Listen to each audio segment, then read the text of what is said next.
పేదవాడి ఆరోగ్య భరోసా Tirumala nursing home Vinukonda. అందరికీ అవసరమైన మల్టీ స్పెషాలిటీ వైద్య సేవలు ఇప్పుడు మన వినుకొండలోనే. ఇప్పుడే సంప్రదించండి. ఆరోగ్యశ్రీ ఈహెచ్ఎస్ సౌకర్యాలు అందుబాటులో కలవు. మీ ఆరోగ్యం మా బాధ్యత. Tirumala nursing home Vinukonda. Ramayapatnam port PPP విధానంపై వైసీపీ చేస్తున్న విమర్శలకు మంత్రి బీసీ జనార్దన్ రెడ్డి ఘాటు కౌంటర్ ఇచ్చారు.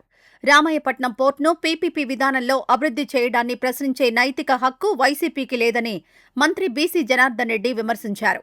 వైసీపీ ప్రభుత్వం అధికారంలో ఉన్న 5 ఏళ్లలో పీపీపీ విధానాన్ని ఎప్పుడైనా వ్యతిరేకించిందా అని ప్రశ్నించారు. అలాగే గంగవరం పోర్టులో ప్రభుత్వ వాటాను ప్రైవేటు సంస్థకు విక్రయించిన సమయంలో వైసీపీ నేతలు ఎందుకు మౌనం వహించారని నిలదీశారు.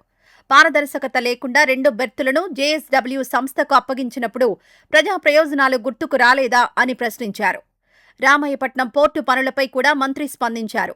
వైసీపీ హయాంలో 95% పనులు పూర్తయ్యాయని చెబుతున్నది పూర్తిగా అవాస్తవమని పేర్కొన్నారు.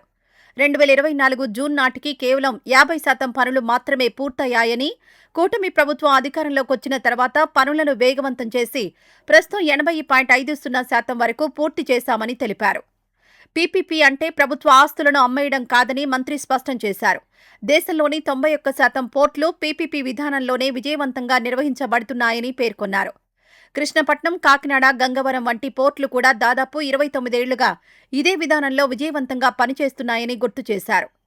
రాబోయే రోజుల్లో రాష్ట్రంలో 3 గ్రీన్ఫీల్డ్ పోర్టుల అభివృద్ధికి 50,000 కోట్లకు పైగా పెట్టుబడులు అవసరమవుతాయని, పీపీపీ విధానం ద్వారా పెట్టుబడులు, ఉపాధి అవకాశాలు, ప్రభుత్వ ఆదాయం మరింత పెరుగుతాయని మంత్రి బీసీ జనార్దన్ రెడ్డి వెల్లడించారు.